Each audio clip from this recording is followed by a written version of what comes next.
The Hoyer HPL700 is a 700-pound passive lift designed to assist in transfers for totally dependent patients and residents. Before using the HPL700, please review all operator and user manuals. The HPL700 is designed to operate by use of remote, and the remote's going to allow you to raise and lower the lift as well as open and close the base. In addition to the remote, you've got a battery mounted at the rear of the lift, and the lift actually comes with two batteries, one for use and one on the charger, so that you've always got uptime on the lift.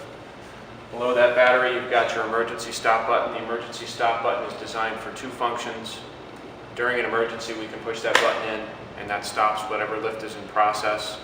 And then after we've corrected and resumed, we can turn the button to resume. And also, when the lift is not in use, we want to push that button in because it turns the lift off, so the battery won't drain and you'll have charge as you need it. Again, pushing it in turns the lift off, turning that to the right brings the button back out, and you go back about your business.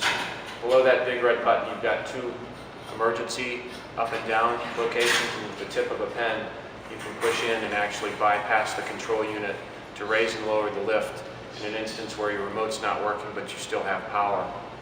Below that, you've got two different identifiers. The one on the left is your battery meter, showing the amount of charge remaining in the battery, and the one on the right is your service indicator. When we talk about the battery indicator, we want to ensure that we check the battery for proper charge prior to using the lift. And it'll go like a gas gauge on your car from full to 3/4 to half to quarter. And when it gets below that point, it won't have enough charge to conduct a lift. So make sure you check that prior to use. And on the right, the service indicator light, which will identify certain usage levels that you can refer to in your manual. Below the control box on the rear of the lift, you've also got wheel locks on the rear wheels on both sides, and they simply lock by pushing down and unlock by either lifting up or pushing the lever at the top there. The only time we use the wheel locks is when we park the lift or when we're picking up a patient or a resident off the floor. In normal transfers, bed to chair, chair to bed, any other transfers similar to that, we won't use the wheel locks. We'll only engage them again when we're parking it or for storage, or when we're picking up a patient or resident off the floor. On the right side rear of the lift, we have straight line drive, and that's a lever that you can engage with your foot simply by pushing it over the caster like that.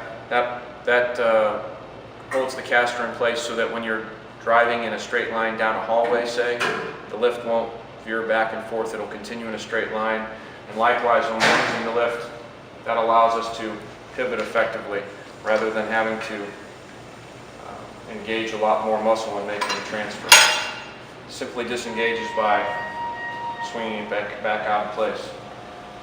On the front of the lift, there's an emergency descent where my left hand is, and the emergency descent is designed for use if the lift shuts down for whatever reason, the batteries don't work, the remote doesn't work, and none of the lift is operating. Rather than having to manually lower the patient or the resident, we can use the emergency descent.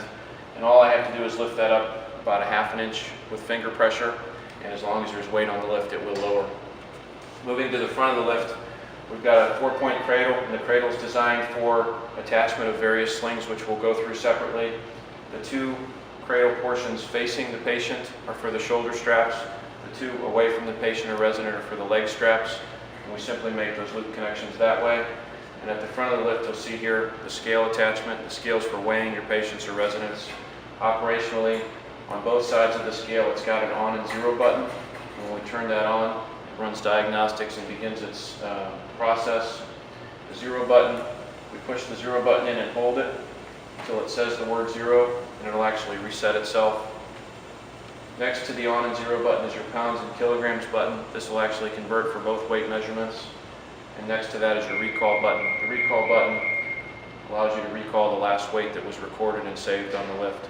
So in theory, when you weigh a resident or patient, that'll save that weight. And if you forget to write it down for whatever reason, you can go back, press the recall button, and go back about your business after having recorded it correctly.